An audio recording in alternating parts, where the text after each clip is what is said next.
Hey guys, Sean here from Buzz BMW in Oakville. In this video, I want to go over the active safety button that's in all 2021 BMWs. So in this video, I'll walk you through what each function means and what's in the vehicle. So let's get started. So on the interior of this 2021 BMW X5, and I'm going to talk about that green button that you see at the bottom of your screen. So if I press it right now, your intelligent safety option will pop up. Right now I have it programmed to all on, but again, you can customize that individually if you want certain features. Or you can turn it off completely. If you want to turn it off completely, you're going to hold this button, wait a moment, and everything has been disabled and the light's now off. If I have it programmed to individual and I have certain functions only enabled, so say for example I want to turn off one of these features here, that light will turn orange, just signifying that individual is on and certain features are turned off. As we're in this menu, I'm going to talk about a couple of these options, starting with forward collision mitigation. What that is going to do is if a vehicle slams its brakes in front of you or if a pedestrian runs across, you're going to get a acoustic warning, you're going to get brake assist, and the vehicle is going to assist in stopping or minimizing the damage to the person or the vehicle in front of you as well. Side collision warning.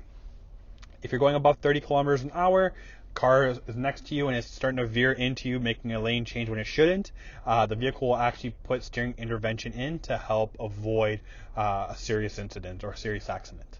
Lane departure warning. Again, if you're going over 70 kilometers an hour, you're driving down the highway, for example, and you start weaving off into the left lane, the steering assistant, if enabled, is going to nudge you back into your lane. Active blind spot detection. So after 20 kilometers an hour, you're going to get basically a warning that someone's going to be in your blind spot, and you can program this setting to give you an early notice or a late notice as well. Or if you don't want the feature, you could turn it completely off.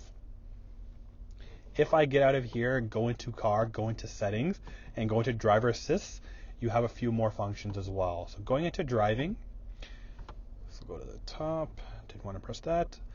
So you have your speed limit here. So if you have your cruise control, for example, or you want to know what your speed limit is, it'll show it on your display directly in front of you. If you have your dynamic cruise control on, so essentially adaptive cruise control, the vehicle can actually automatically adjust the speed if you have this toggle set. So best example is you're on a highway and it goes from 100 kilometers an hour to 80. It'll actually drop its speed down to 80, obviously, so you don't get a ticket for speeding. You can get warnings as well. So if you're going over the speed limit, you can get a verbal, or you can get a warning on your heads up, and you can get a warning on your display in front of you. And then you have adjust distance acceleration to situation. So depending on if you have someone in front of you while you have cruise control enabled, that will obviously adjust the space between you automatically to be in a safe situation.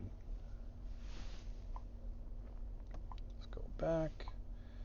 Steering assistance. So you can program to have steering assistance enabled. This one's actually cool. So automatic lane change. So if you have adaptive cruise or dynamic cruise control enabled, and you want to change a lane without changing the lane yourself, basically hold your left toggle signal down, and if the coast is clear, the vehicle will actually change the lane itself.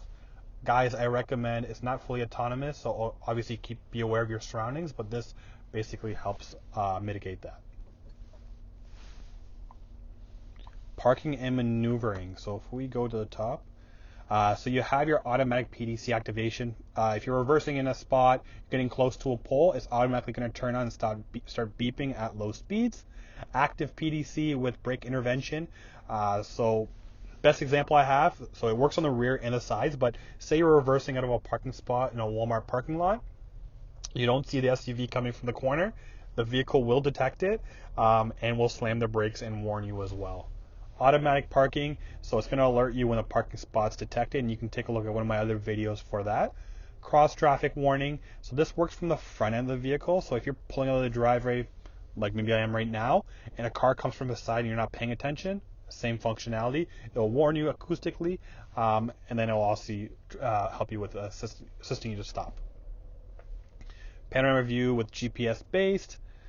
You can change the volume of the sound, so that noise right there is going to warn you if you're getting close to any objects, and you can change the volume to that.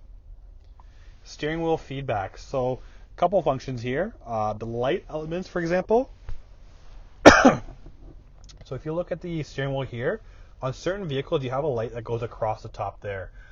So you know, if the vehicle's trying to warn you and you have this enabled, it'll actually light up red as well. So not only will you get an acoustic warning, a vibration in your steering wheel, but you'll also get a warning with a light as well.